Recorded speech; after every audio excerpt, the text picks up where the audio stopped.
Reforço Betel, só a educação liberta. E Panificadora Bom Deguste e Delicatessen oferecem Jornal Mundial. Olá, boa noite. Boa noite. A obesidade infantil cresce no Brasil. 1 em cada 3 adolescentes de 10 a 19 anos já tem excesso de peso. O ministro Alexandre de Moraes amplia o monitoramento na área externa da casa de Jair Bolsonaro. Ele determinou ainda que sejam realizadas vistorias em todos os veículos que saírem da casa do ex-presidente. França e Alemanha pedem mais sanções contra a Rússia pela recusa de Vladimir Putin em se reunir com o colega Volodymyr Zelensky. O ex-presidente do parlamento ucraniano é morto a tiros e autoridades anunciam a operação de busca do autor dos disparos. Na Argentina, hackers reciclam aparelhos eletrônicos que já não são usados para desafiar a obsolescência e o lixo eletrônico gerado por ela. O Boi Caprichoso encerra o Glocão Amazônia 2025 com um grande espetáculo no Teatro Amazonas. No quadro de esportes de hoje, as últimas atualizações do futebol mundial. E a literatura brasileira perde um dos seus maiores nomes. Luiz Fernando Veríssimo morre aos 88 anos por complicações de uma pneumonia. Agora no Jornal Mundial.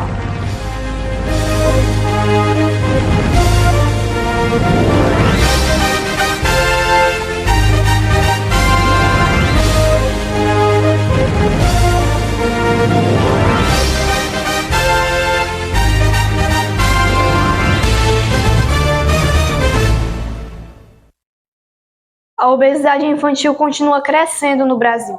1 em cada 3 brasileiros de 10 a 19 anos já tem excesso de peso. Vamos conversar ao vivo com Caio Teles, que traz os dados. Boa noite, Caio. O que você traz?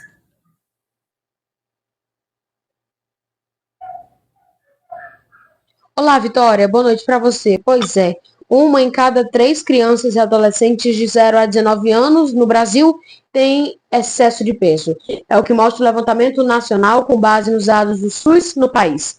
A situação é alarmante. Segundo especialistas, eles afirmaram que o excesso de peso nos anos iniciais da vida adulta pode aumentar o risco de doenças cardíacas, diabetes e AVC. A obesidade nessa faixa etária já é reconhecida por instituições de saúde como um desafio global.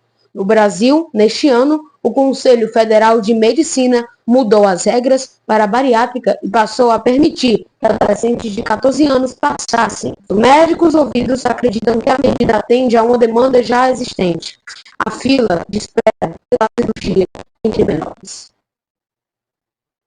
O drama se reflete no levantamento nacional que mostra que o sobrepeso entre crianças e adolescentes subiu quase 9% em 10 anos, entre 2014 e 2024.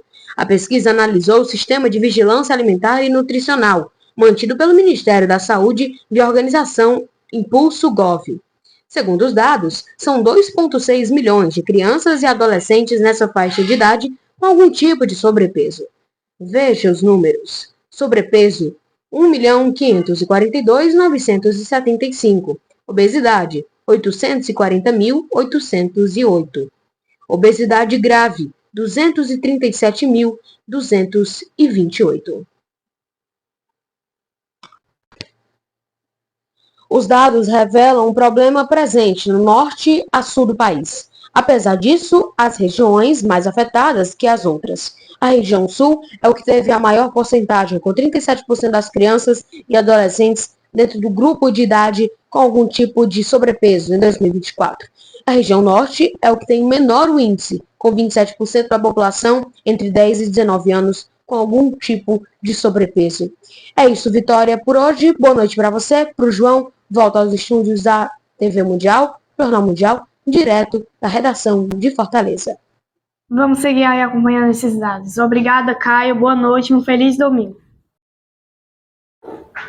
O ministro do Supremo Tribunal Federal, Alexandre de Moraes, ordenou hoje novas medidas para reforçar o monitoramento da área externa da residência do ex-presidente Jair Bolsonaro, que está em prisão domiciliar desde o início de agosto.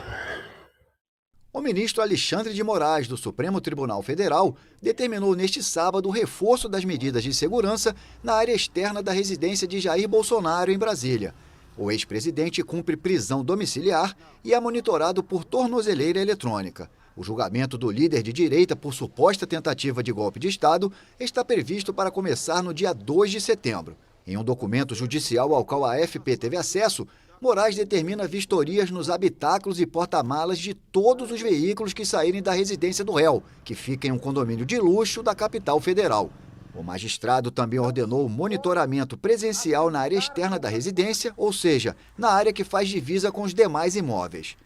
Na terça-feira, a Polícia Federal solicitou autorização para monitorar o interior da casa do ex-presidente, mas a Procuradoria-Geral da República se posicionou contra a presença de policiais no interior da residência de Bolsonaro. Na última segunda, Moraes, que preside o julgamento contra o ex-presidente no STF, já havia reforçado as medidas de vigilância, ordenando uma presença policial permanente diante da residência em que Bolsonaro cumpre a prisão domiciliar desde 4 de agosto. Acusado de conspirar para permanecer no poder de forma autoritária, após a derrota nas eleições de 2022 para Luiz Inácio Lula da Silva, o ex-presidente de extrema-direita pode ser condenado a quase 40 anos de prisão. Uma batida envolvendo 3 carros deixou um motorista morto na BR-494 em Carmo da Mata na noite de ontem. 2 veículos bateram de frente e, em seguida, um terceiro atingiu a traseira de um deles, próximo ao quilômetro 86. De acordo com o Corpo de Bombeiros de Oliveira, no local foram encontradas 3 pessoas, todas motoristas dos automóveis. 2 estavam fora dos carros, sem ferimentos aparentes. Dentro de um dos veículos que bateram de frente estava um motorista desacordado. Um bombeiro do pelotão de Oliveira, que seguia para o quartel, presenciou o acidente e prestou os primeiros socorros, mas o condutor não resistiu e morreu no local. A perícia da Polícia Civil foi acionada e realizou os trabalhos técnicos. Em seguida, o corpo foi levado para o Instituto Legal Médico e o SAMU, a Polícia Militar Rodoviária, também estiveram no local. O ex-presidente do parlamento da Ucrânia, Andrei Parubi, foi morto a tiros hoje na cidade de Lviv, no oeste do país. Parubi foi um dos protagonistas dos protestos pró-europeus, tanto na Revolução Laranja de 2004, quanto na Revolução de Maidan em 2014. Na época da União Soviética, o político também militou pela independência da Ucrânia. Ele tinha 54 anos e foi presidente do parlamento ucraniano de 2016 a 2019. As autoridades locais anunciaram uma operação para localizar o autor dos disparos. A Procuradoria-Geral ucraniana também confirmou uma investigação oficial por homicídio. O presidente ucraniano, Volodymyr Zelensky, lamentou o assassinato horrível e prometeu mobilizar todas as forças e recursos necessários para esclarecer o crime. A emissora pública de TV disse que na hora do ataque o suspeito estava como um entregador e usava uma bicicleta elétrica.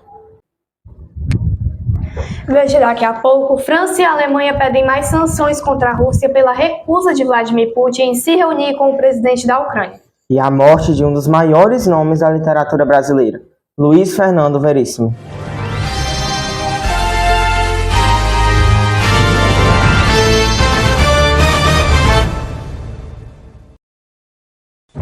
Jornal Mundial é patrocinado por Reforço Betel, só a educação liberta. Panificadora Bom Deguste Delicatessen, surpreenda-se com o sabor. E vereador Dinho do Frango, para fazer a diferença. De terça a quinta, as informações da tarde com Caio Teles, no Boa Tarde Mundo, às 13 horas. Notícias do mundo esportivo no Hora do Esporte, toda quarta, às 18 horas, com Eduardo Pires. Sábado News, todo sábado de manhã, com Eduardo Elau, às 9 horas da manhã.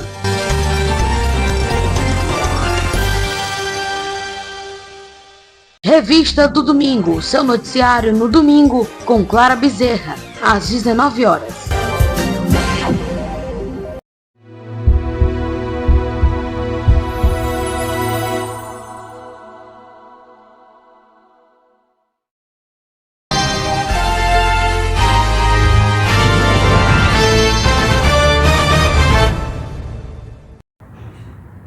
Hora de falarmos de esporte, vamos conversar com quem entende do assunto.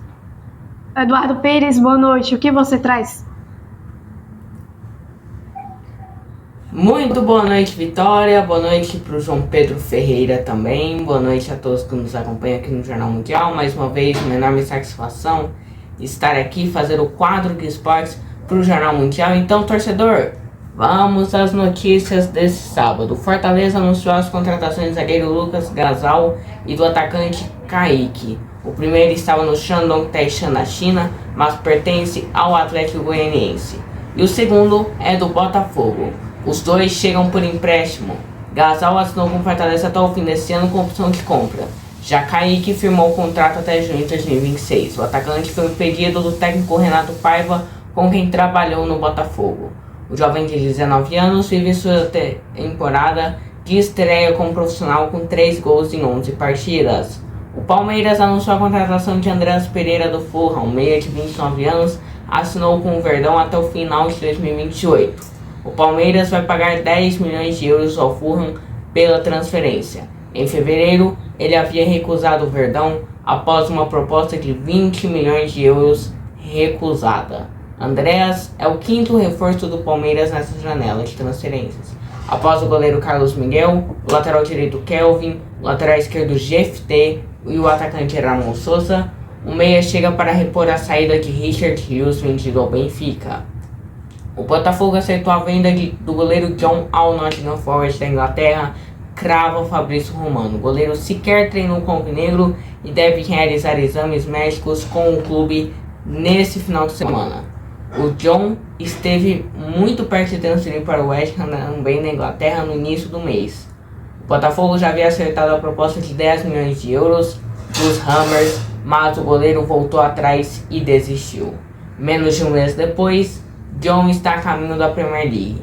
A informação sobre o acerto com o Nottingham Forest é do cravador de janela de transferências na Europa, Fabrício Romano. O Red Bull Bragantino anunciou a contratação do zagueiro Alex Vinícius, que pertence ao Atlético Goianiense. O jogador de 25 anos assinou com massa bruta por empréstimo até abril de 2026 com opção de compra. O Bragantino venceu uma batalha com o Botafogo para ficar com o atleta, já que o Glorioso apresentou 3 propostas para contratar Alex, mas não conseguiu acerto com o Atlético Goianiense. O Alvinegro Carioca chegou a colocar 12 milhões de reais na mesa e mesmo assim não conseguiu fechar o negócio. E assim o quadro de esporte do Jornal Mundial fica por aqui. Voltamos com Vitória Maciel e João Pedro Ferreira no Jornal Mundial. Meninos, e para vocês, telespectadores, web espectadores, né? Uma boa noite para vocês, fiquem com Deus, muito obrigado e até a próxima, até quarta-feira na Hora do Esporte. Bom final de semana para todo mundo e voltamos com vocês, meninos.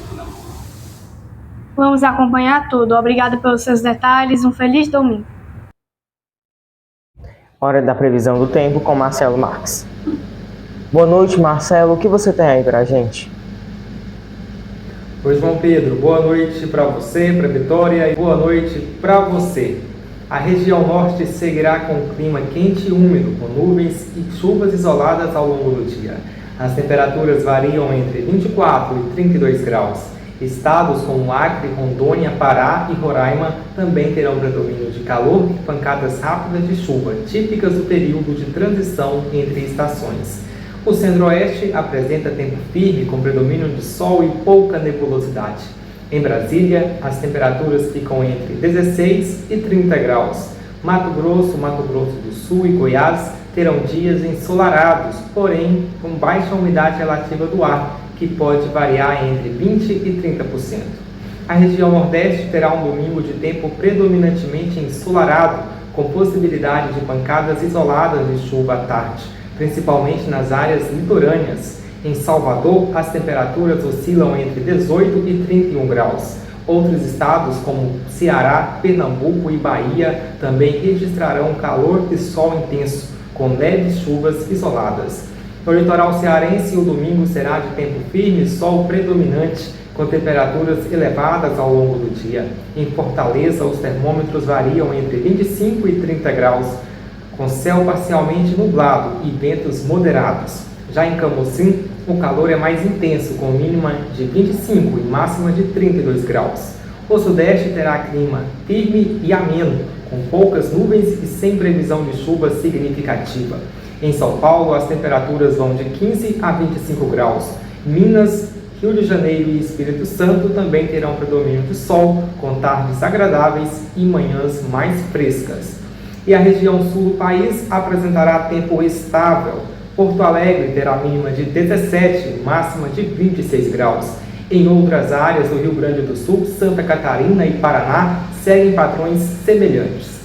Agora veremos como fica o tempo amanhã nas seguintes capitais. Em Curitiba, no Paraná, a mínima será de 16 e máxima de 21 graus. Goiânia, capital de Goiás, mínima de 20 e máxima de 33. Em Belo Horizonte, Minas Gerais, mínima de 16 e máxima de 24 graus. Recife, no Pernambuco, mínima de 24 e máxima de 27. E em Porto Velho, Rondônia, mínima de 26 e máxima de 36 graus. A todos um bom domingo, João Pedro e Vitória. Muito obrigado, Marcelo. Um ótimo domingo para você. França e Alemanha defenderam ontem sanções suplementares contra a Rússia. O motivo é a recusa do presidente russo Vladimir Putin em se reunir com o colega ucraniano Volodymyr Zelensky para buscar uma saída para a guerra ucraniana. Os líderes da França e da Alemanha, Emmanuel Macron e Friedrich Merz, defenderam nesta sexta-feira sanções suplementares contra a Rússia.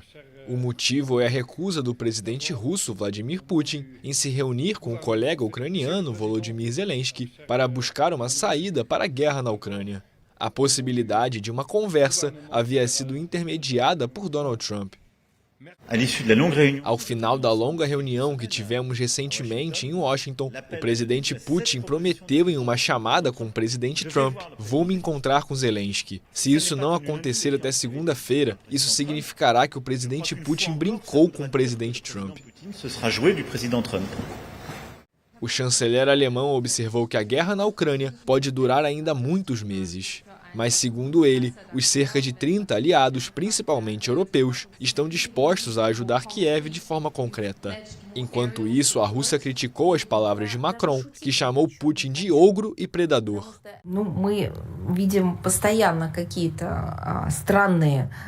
Vemos constantemente declarações estranhas do presidente francês sobre a Rússia. Às vezes, elas ultrapassam o limite não apenas do razoável, mas também da decência. São insultos vulgares contra a Rússia e seu povo.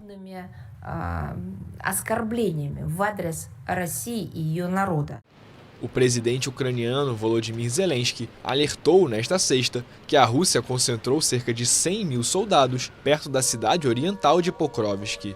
E afirmou que os ataques russos contra a capital Kiev na última quinta-feira mataram pelo menos 25 pessoas, entre elas 4 crianças.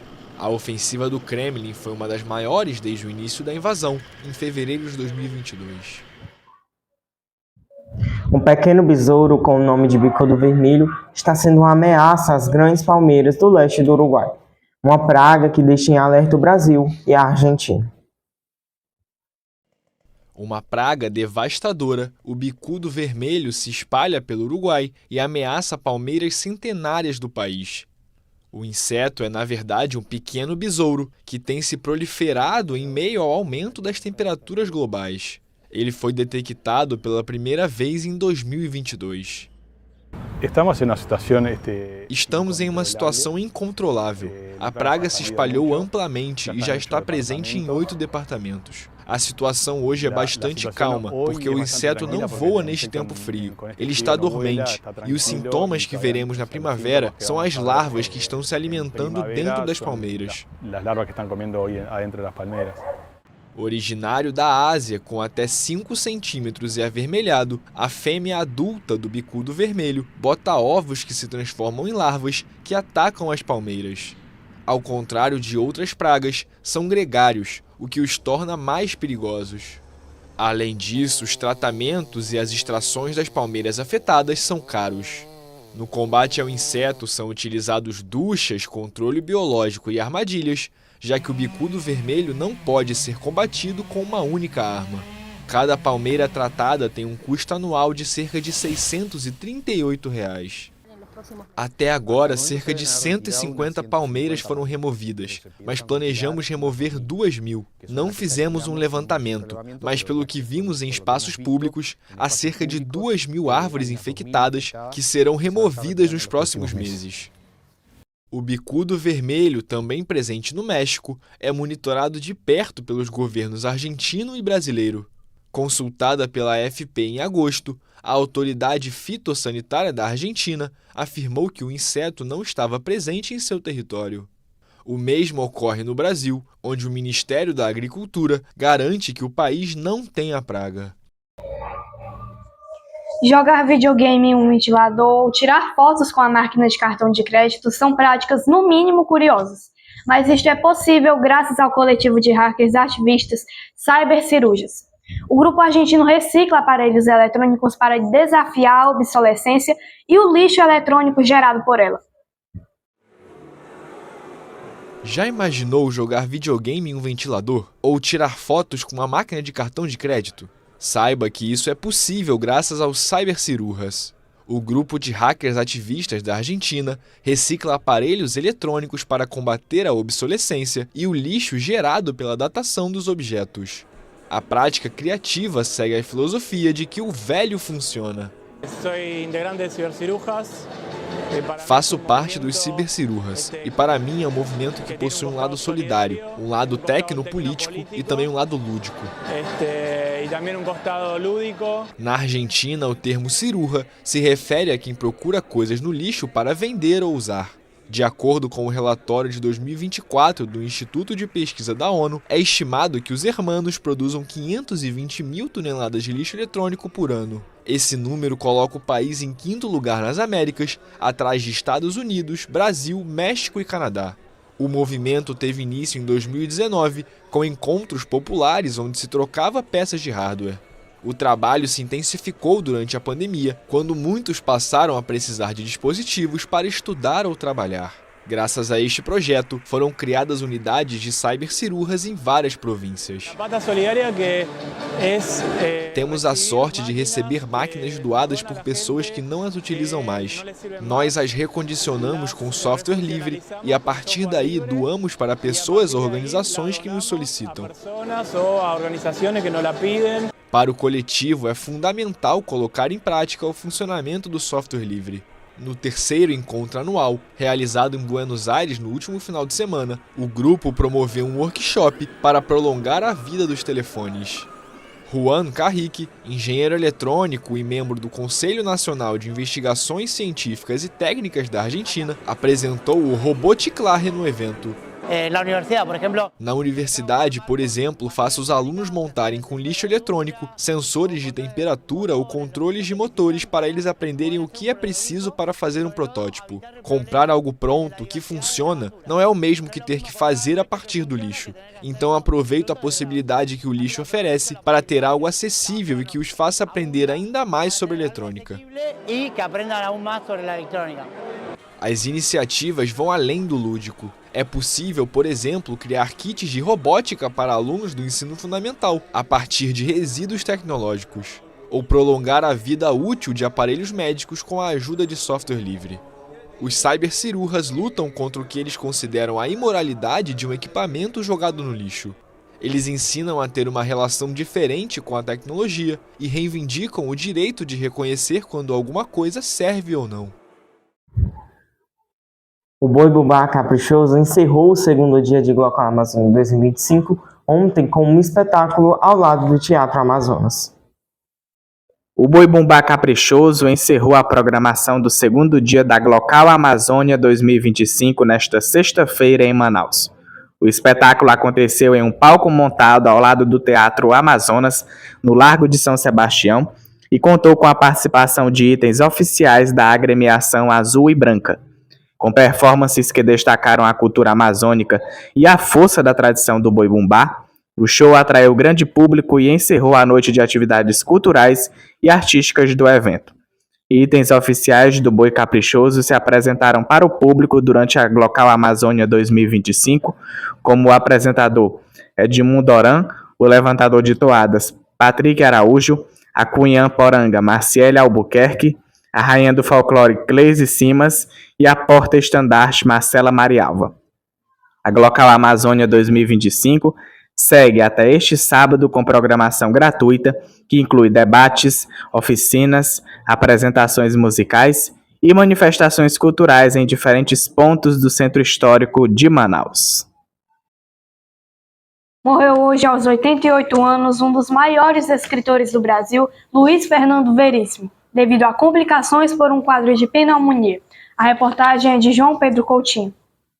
O escritor e cronista Luiz Fernando Veríssimo morreu neste sábado aos 88 anos, em Porto Alegre. Ele estava internado desde o dia 17 de agosto com pneumonia. Autor de mais de 70 livros com 5,6 milhões de cópias vendidas, é conhecido como um dos maiores cronistas brasileiros. Ele é filho de Érico Veríssimo e começou a escrever aos 30 anos e também teve suas obras adaptadas para a TV, como a série A Comédia da Vida Privada. Ao longo de sua carreira, trabalhou em veículos como o Globo, Estadão e Zero Hora. Na TV Globo, Veríssimo participou de programas como Planeta dos Homens e TV Pirata, e suas histórias deram origem a séries e quadros humorísticos que marcaram gerações, com um olhar irônico sobre a classe média brasileira. Veríssimo deixa um legado marcado pelo humor refinado, crítica social e histórias que retratam o Brasil com leveza e inteligência. De Porto Alegre para o mundo.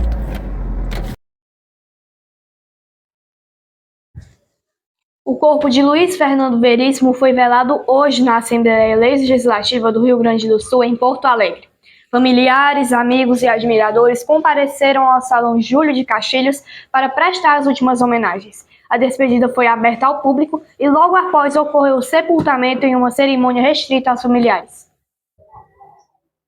Avisamos que amanhã terá a revista do domingo às 19 horas com Clara Bezerra. Fica aqui nosso respeito por esse grande escritor brasileiro.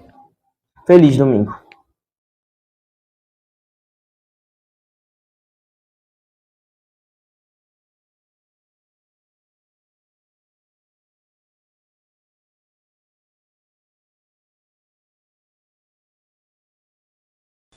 Jornal Mundial é patrocinado por Reforço Betel, só a educação liberta. Panificadora Bom Deguste Delicatessen, surpreenda-se com o sabor. E vereador Dinho do Frango, para fazer a diferença.